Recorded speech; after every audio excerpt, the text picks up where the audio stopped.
dark age, we call this fun.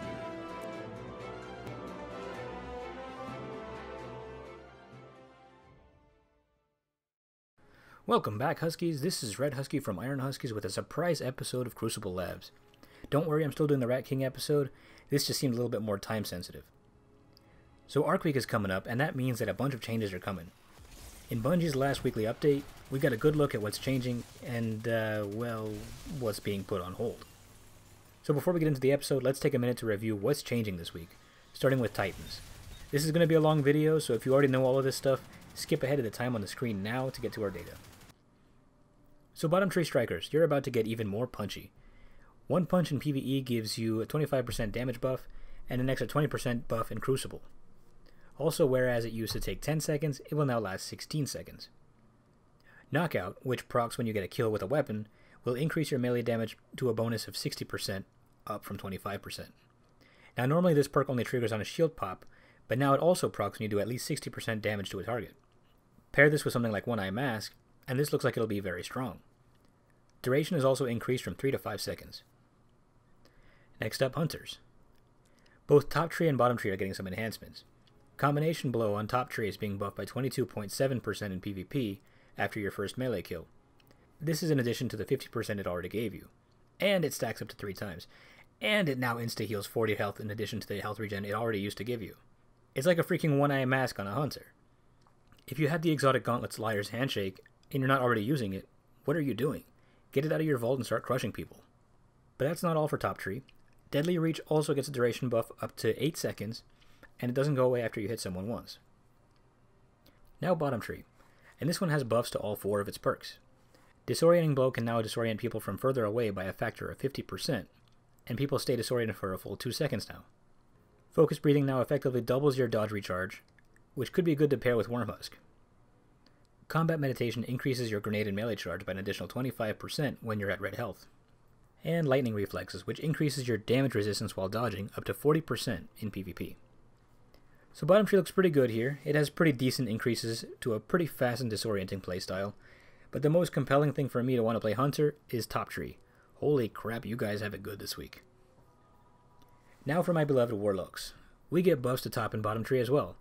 Which is kind of sad because for me, I wanted to see some buffs to Chaos Reach to see how ridiculous we can get with it. But anyway, the base Storm Trance Super now scales up to 150% over 5 seconds of continuous use of the attack. Which means that if you're hitting a target, it'll still do the same damage it used to, but if you keep hitting that target, you start doing more damage up to 150% of the first hit. This is a much needed buff, and I hope it stays this way after Arc Week is over because Storm Trance feels really underpowered compared to some of the others. I find some targets getting away with like 10 health or less, and this should help make sure that can't happen anymore. Now Top Tree Stormcaller gets a buff to Chain Lightning. Now it can chain up to 5 times, and each person can get hit twice. To compensate for that, the damage of the chain attack has been dropped down to 31 from 50, which is still a net buff because if a target's hit twice, it does 62 damage to each person. Arc Web now changed to some ridiculous levels they haven't even explained to us yet, except for this video they tweeted. Look at this. What they did tell us though is that chain range is going up to 12 meters, and chaining arc abilities cools down your grenade by 10% with each instance of chain damage in PvP. That sounds like a ton of fun to play, and I can't wait to try it. Now Bottom Tree, which has always been my personal favorite, gets buffs to your production of arc buddies. Your Rift regenerates 600% faster per nearby friendly guardian. Now they're saying it was previously very low, and come to think of it, I never even knew this perk existed until this update came out. So yeah, maybe that needs to stay buffed after the event. Maybe not to these levels, but we'll have to see how much of an impact it makes. And Arc Souls now last 50% longer. So you best believe I'm going to be running my Getaway Artist Gauntlets for these 30-second Arc Souls. I'll never run out. Oof, alright, so that's everything in regards to Arc Supers. They have some other stuff in there about non-Arc Supers, like Nova Warp's getting some of its duration back, Dawnblade's getting some of its duration taken away, and nothing for Spectral Blades. But for the sake of this video, we're only going to be focusing on Arc abilities. So let's run a couple of tests on the abilities as they are now, and then I want to show you how we can survive the Crucible next week. Test number 1. Like I said earlier, Titans will get a 20% damage buff after landing a punch. So let's say you punch somebody to death, and the second target's at full health. What can one-shot? At 0 resilience, you have 186 health. So to pass our test, Each weapon will have to get 149 damage in order to secure a kill with the buff active. Wish Ender is first, and at 127 damage, that would be a no. Same with the Vow at 134. Whisper of the Worm passes our test at 170, add 20% to that and it kills at any resilience. Tatara Gaze also passes with 158 damage, which will scale up to be able to kill Guardians at 0 or 1 resilience. This number also applies to Borealis, which has the same impact. A body shot from Crooked Fang also passes, with 166 damage scaling up to be able to kill Guardians up to 8 resilience. And last we have Queenbreaker.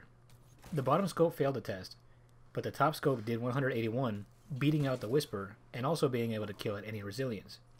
Do with that information what you will. Moving on to test number 2, Hunters with Combination Blow. Now remember that a punch at base generally does 100 or 101 damage. With Combination Blow at the moment, it increases your damage by 50%, giving you, obviously, 150 damage for a punch. For Arc Week, that is being increased by 22.7%, meaning you could be hitting people for 172 or 173 damage after your first punch. Bring an SMG or something because you only need about 1 bullet after that. After your second stack of this perk, you're already doing enough damage to be able to take out somebody in 1 hit at 4 resilience or less.